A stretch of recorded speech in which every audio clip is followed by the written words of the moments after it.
यस भिडियोमा हामी राइजिङ नेपालमा छापिएको लेख अध्ययन गर्ने प्रयासमा छौँ। यो लेख मङ्गलबार 17 फेब्रुअरी 2026 मा छापिएको थियो।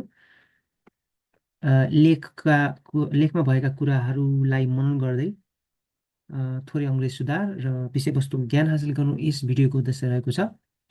शीर्षक रहेको छ करप्सन कजेस एन्ड रेमेडिज, भ्रष्टाचार कारण र समाधानको बाटो भन्ने यसको नेपाली अनुवाद हुन्छ। पहिलो अनुच्छेद, corruption remains a major structural challenge in Nepal, affecting governance, development, and public trust. Defined broadly as the abuse of entrusted power for private gain, corruption pervades multiple sectors, including government offices, public services, political institutions, judiciary, police structures, and the private sector. Transparency International's Corruption Perceptions Index (CPI) 2025 places Nepal at a low score of around 34 by 100, indicating a high perception of corruption relative to many countries globally. The global average is 42 by 100. Corruption is not merely an ethical lapse, it undermines democratic institutions, diverts investment, slows economic growth, exacerbates inequality, and erodes citizens' trust in public systems. This article is an attempt to examine the root causes, wide-ranging consequences, and practical remedies to curb corruption in Nepal. भ्रष्टाचार नेपालमा संरचनागत रूपमा एउटा चुनौती रहँदै आएको छ। यसले हाम्रो शासकीय स्वरूप, विकास र जनविश्वासमा असर गरेको छ। विशेषतः यसलाई हामीले भन्दा यो चाहिँ व्यक्तिले प्राप्त गरेको कुनै पनि शक्ति भनौँ अथवा पावर भनौँ त्यसको दुरुपयोग भनेर बुझिन्छ र यो विभिन्न क्षेत्रमा व्याप्त छ। सरकारी, गैर सरकारी, विभिन्न संस्थाहरूमादेखि लिएर न्यायपालिकादेखि लिएर पुलिस प्रशासनदेखि लिएर गैर सरकारी क्षेत्रहरूमा व्याप्त छ। यो ट्रान्सपेरेन्सी इन्टरनेसनलले करप्सन पर्सेप्सन इन्डेक्स CPI भन्ने एउटा रिपोर्ट छ अथवा इन्डेक्स छ, त्यसमा नेपालले अङ्क प्राप्त गरेको 34, 100मा 34 अङ्क प्राप्त गरेको छ र संसारभरि यसको एभरेज, यसको मिन भनौँ 42 छ 100मा। र यो एउटा चाहिँ ठुलो इथिकल ल्याप्स अथवा यसलाई भन्दा नीतिगत खाडल मात्रै होइन, यो चाहिँ यसले चाहिँ समग्र प्रजातान्त्रिक संस्थाहरूको जुन त्यसको भ्यालु छ अथवा जुन त्यसको मुख्य ध्येय छ त्यसलाई कमजोर बनाउँछ र यसले जति पनि लगानी छ, लगानी अर्को ठाउँतिर जाने भयो, आर्थिक वृद्धिलाई पनि ढिलो गराउने भयो र यसले कहीँ न कहीँ समाजमा असमानताहरू बढाउने भयो र नागरिकको विश्वास जुन यो सरकारप्रति भनौँ, शासकीय स्वरूपमा जुन सरकारप्रति हुन्छ त्यसप्रतिको विश्वास पनि घटाउने भयो। यो एकदमै नराम्रो पक्षहरू भए र यस लेखले यसका मुख्य कारण के हुन्, यसले के निम्त्याउँछ र यसलाई घटाउनका लागि के गर्न सकिन्छ भन्ने कुरालाई बताउने अथवा भन्ने प्रयास गरेको छ। यो थियो पहिलो अनुच्छेद। A weak institutional framework and enforcement are one of the major causes of corruption. Nepal has formal anti-corruption laws and bodies such as the Commission for the Investigation of Abuse of Authority, but enforcement remains inconsistent. Institutional mandates are often undermined by political interference or lack of autonomy, leading to slow investigations and weak deterrence. Institutional weaknesses also extend to the judiciary, where delays and procedural inefficiencies allow corrupt actors to escape accountability.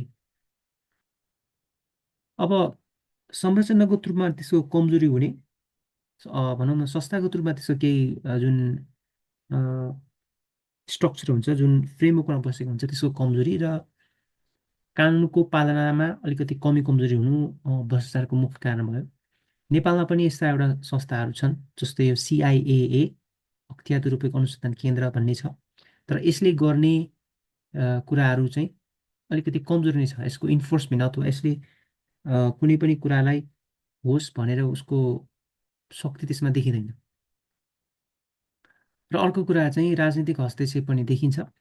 यो आफै स्वायत्त हुँदैन, राजनीतिले कहीँ न कहीँ यसलाई दबाब दिन्छ यसका अनुसन्धानहरूलाई ढिलो बनाउँछ र यसले चाहिँ अलिकति भ्रष्टाचार नगरोस् भन्नको लागि त्यस्तो स्ट्रङ अथवा बलियो बलियो रूपमा चाहिँ यसले केही त्यस्तो गर्न सक्दैन, त्यस्ता केही कदमहरू चाल्न सक्दैन। अब यो संस्थागत कमजोरी न्यायपालिकामा पनि छ, जहाँ चाहिँ ढिलो हुने र प्रोसिड्युरल इनएफिसियन्सी भन्नाले अथवा त्यो कार्यमै अथवा काममै अल्झिने खालका कुराहरूले पनि भ्रष्टाचारी अथवा त्यो संलग्न व्यक्तिहरू छुटकारा पाउने गरेको देखिन्छ।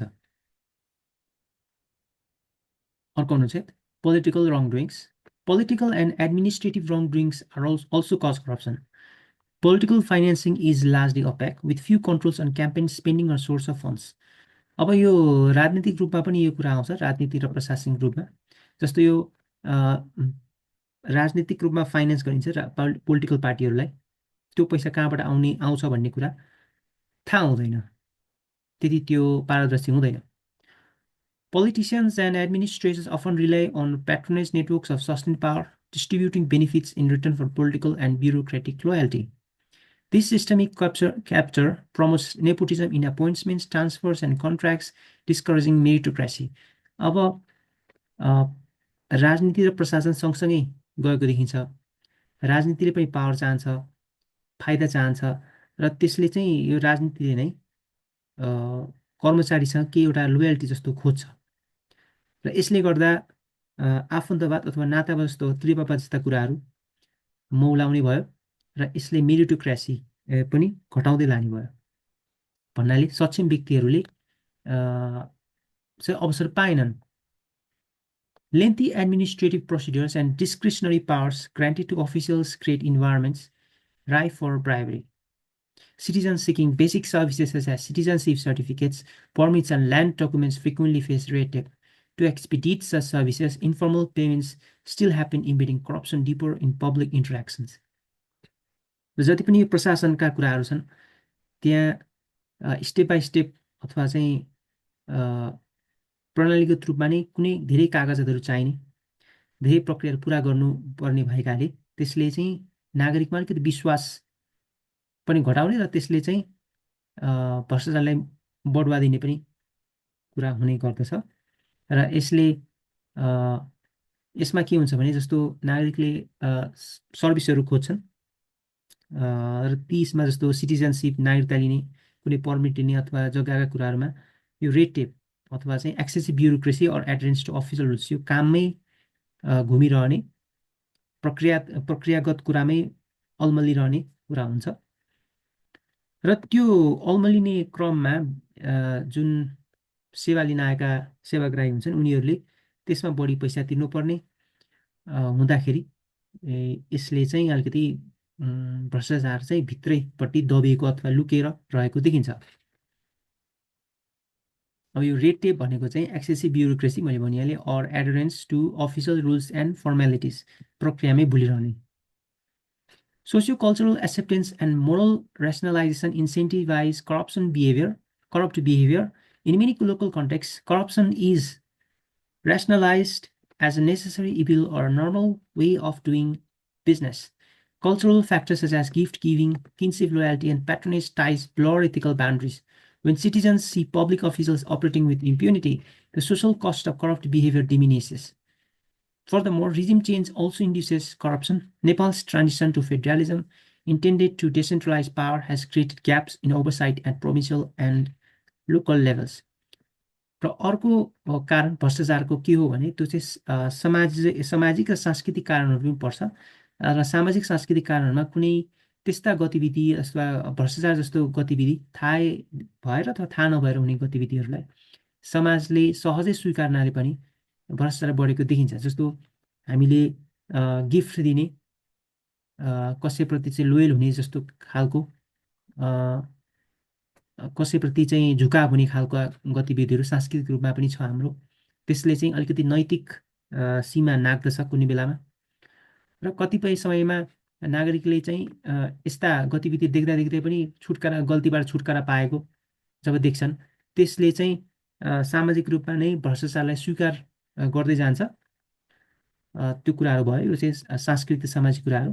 र अर्को कुरा भनेको जुन यो सरकारी परिवर्तन हुने कुराले पनि भ्रष्टाचारलाई बढावा दिन्छ। जस्तो नेपाल हाल संहितामा गइरहेको बेलामा विभिन्न त्यहाँ खाडलहरू हुन्छन्, त्यस्तो बेलामा पनि भ्रष्टाचार मौलाउन पाउँछ।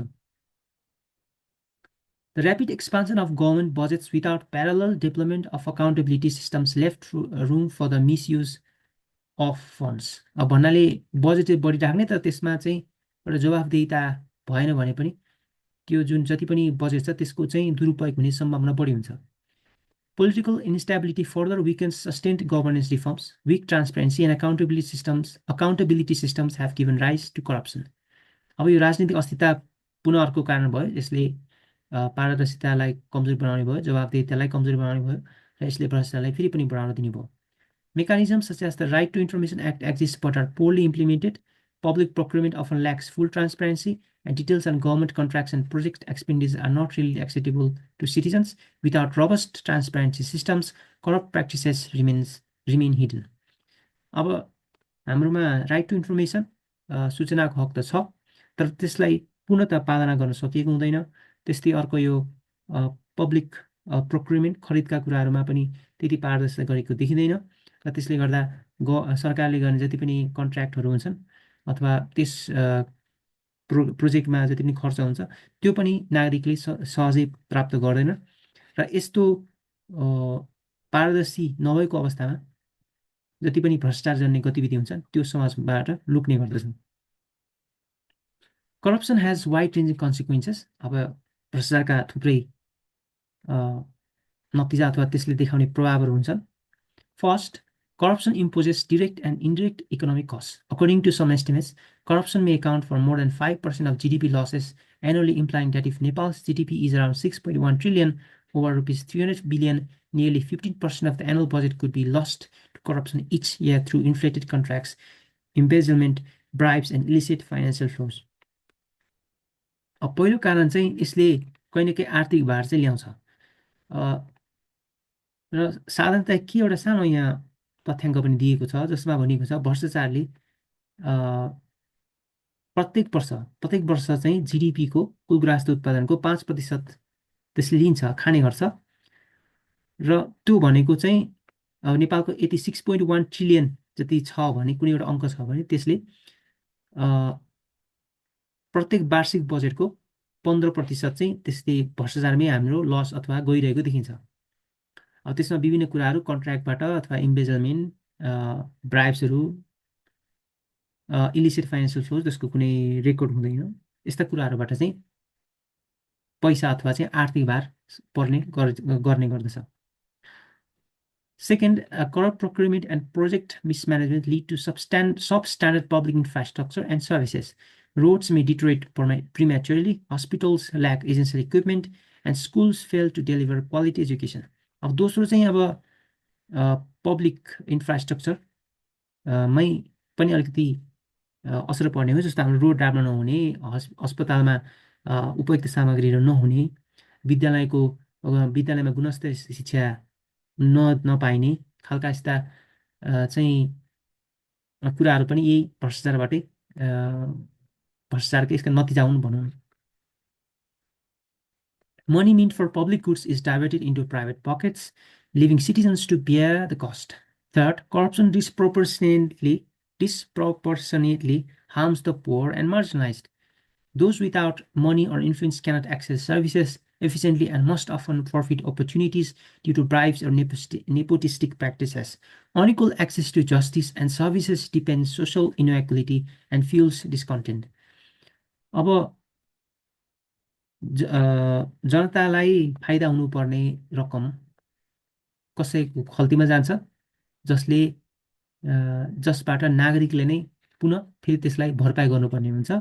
र तेस्रो चाहिँ भ्रष्टाचारले अलिकति यो पिछडिएका र अलिकति गरिब वर्गका व्यक्तिलाई नै असर गर्ने भयो र उनीहरूले सहजै छरितो रूपमा सेवाहरू पाउने भएनन्। त्यसले गर्दा अलिकति पुनः फेरि त्यसले भ्रष्टाचारका गतिविधिहरू, नातावादका गतिविधिहरू बढाउने भयो र यसले अलिकति कहीँ न कहीँ सामाजिक रूपमा पनि असमानताहरू निम्त्याउने र कहीँ न कहीँ कुनै समुदायमा अलि बेखुसी पनि निम्त्याउन सक्छ।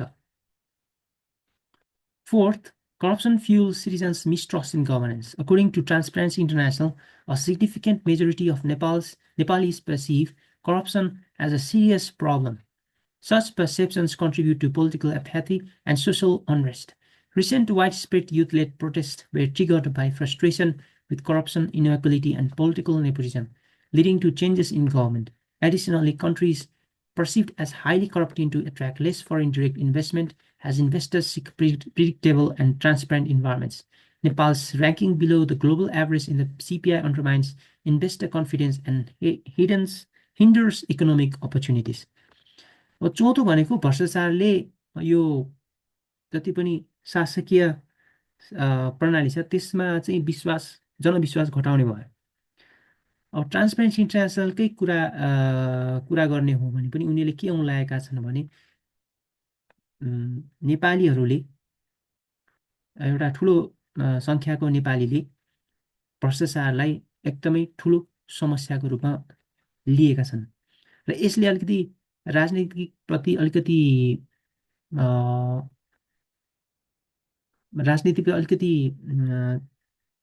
छिछि दूरको अवस्था भनौँ, अलिकति त्यसप्रति हेट्रेटको घृणाको भावना पनि पैदा गरेको छ र सामाजिक रूपमा पनि यसले अलिकति अशान्त फैलाएको छ। जस्तो यो हालैमा भएको युवा वर्गबाट भएका आन्दोलन भनौँ अथवा प्रोटेस्ट भनौँ, यी पनि यसकै नतिजा थिए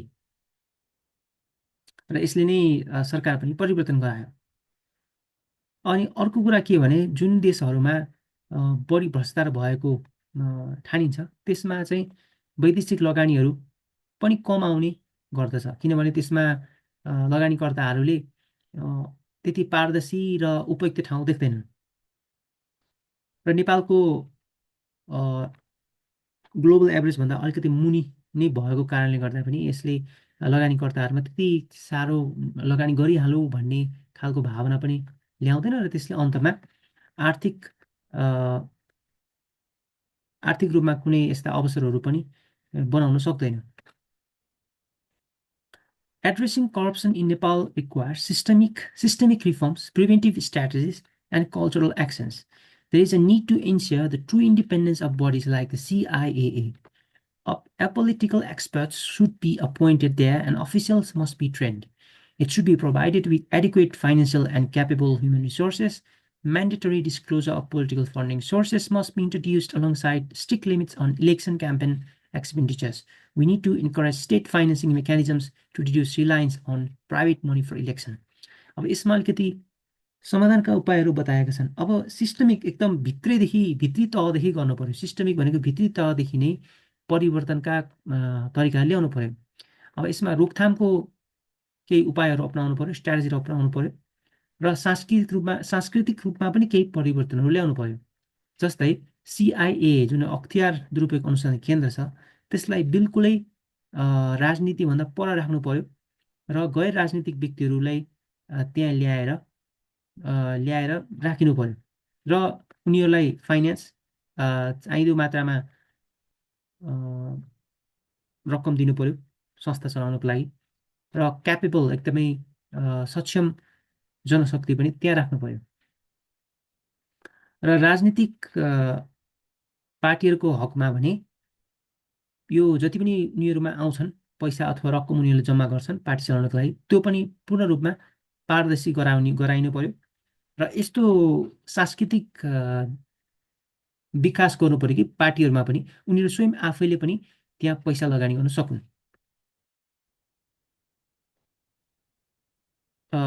भन्न खोजेको चाहिँ अलि मैले गलत भने जस्तो लाग्यो मलाई।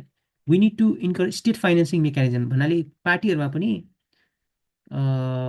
राज्यले नै कहीँ न कहीँ त्यसमा लगानी गर्ने र व्यक्तिगत रूपमा चाहिँ इलेक्सनमा भन्नाले चुनावमा लगानी गर्ने वातावरण कम गर्दै राज्यले नै चुनावमा लगानी गर्ने खालको त्यस्ता केही तरिकाहरू अपनाइनु पर्यो।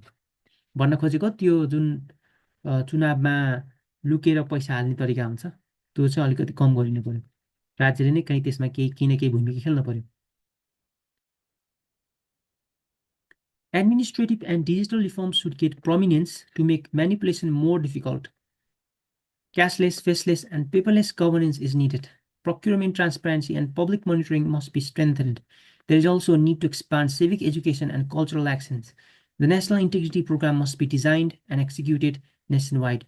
A performance-based public sector is also equally crucial to overcoming corruption in the country. Results-based management practices must be applied across all levels. Furthermore, accountability mechanisms must be functional at all levels. अब अर्को भनेको प्रशासनिक रूपमा र digital रूपमा पनि केही सुधारहरू ल्याइनु पर्यो।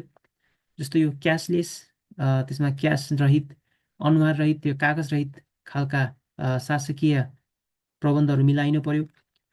खरिद प्रक्रियाहरू एकदम पारदर्शी हुनु पर्यो र जनताले पनि त्यसमा हेर्न पाउने, ती प्रक्रियाहरू हेर्न पाउने खालको तरिकाहरू अपनाइनु पर्यो र यो जुन जनतामा साधारण जनतामा पनि एक खालको शैक्षिक शिक्षा दिन सकिनु पर्यो र सांस्कृतिक रूपमा पनि केही परिवर्तनहरू ल्याउनु पर्यो। राष्ट्रिय तहमै अलिकति यो सदाचार भनौँ सच्चरित्रको कार्यक्रमहरू ल्याइनु पर्यो र त्यसरी नै देशैभरि लागू गरिनु पर्यो। र पर्फर्मेन्स बेस्ड पब्लिक सेक्टर भन्नाले जसले जति गतिविधि गरेको छ त्यसको आधारमा पर्फर्मेन्सको आधारमा चाहिँ यो पब्लिक सेक्टरलाई माथि ल्याइनु पर्यो। त्यस्तै रिजल्ट्स बेस्ड म्यानेजमेन्ट प्र्याक्टिस यो दुईवटा कुराहरू आएको छ, पर्फर्मेन्स बेस्ड पब्लिक सेक्टर र रिजल्ट्स बेस्ड म्यानेजमेन्ट प्र्याक्टिस भन्नाले अब यो एक हिसाबमा त्यस्ता तरिकाहरू भयो जसले चाहिँ अलिकति सकारात्मक रूपमा ल्याइदा चाहिँ भ्रष्टाचारलाई कम गर्ने भयो र साथसाथै अकाउन्टेबिलिटी मेकानिजम्स भनेको छ यस्ता तरिकाहरू जसले चाहिँ अलिकति जवाबदेहिता बढाउने खालको कुराहरू यो पर्फर्मेन्समा त्यसपछि रिजल्टमा आधारित भएर पर्फर्मेन्समा आधारित भएर अकाउन्टेबिलिटीमा आधारित भएर तरिकाहरू ल्याइएमा भ्रष्टाचार अलिक कम गर्न हामीले सक्नेछौँ। Corruption is deeply embedded, shaped by political, institutional, sociocultural, and administrative factors. Its consequences are economic losses, poor service delivery, social inequality, and weakened democracy. अब यो भ्रष्टाचार चाहिँ एकदमै भित्र गढेको छ, त्यसले चाहिँ राजनीतिक, संस्थागत र सामाजिक र सांस्कृतिक रूपमा र प्रशासनिक रूपमा नै भित्रदेखि गढेको छ। यसले चाहिँ यो कारण विभिन्न कारणहरूले भित्रसम्म गढेको छ र यसले चाहिँ आर्थिक रूपमा पनि केही आर्थिक लस भन्नाले आर्थिक रूपमा पनि यसले केही न केही घाटा गराएको छ र जनताले पाउने जति पनि सेवाहरू छन् त्यो पनि त्यसको गुणस्तर पनि घटाएको छ, सामाजिक असमानताहरू बढाएको छ र प्रजातन्त्रलाई पनि कमजोर बनाएको छ। However, through institutional strengthening, procedural transparency, digital reform, civic engagement, and political accountability, Nepal can tackle corruption. अब विभिन्न तरिकाहरूबाट जस्तो संस्थागत रूपमा अलिकति बलियो बनाउने, विभिन्न संस्थालाई बलियो बनाउने, प्रक्रियागत रूपमा नै अलिकति पारदर्शी बनाउने, डिजिटल प्रणालीमा केही सुधार ल्याउने, जनताहरूलाई पनि सिधै त्यसमा ल्याउने भनौँ, सिभिक इन्गेजमेन्ट, जनतालाई पनि कुनै पनि विकासका कामहरू जति पनि गतिविधिहरूमा संलग्न गराउने, राजनीतिक रूपमा पनि जवाबदेहिता बढाउने कुराहरूले नेपाललाई अलिकति यो भ्रष्टाचारसँग जुझ्नलाई मद्दत गर्नेछ।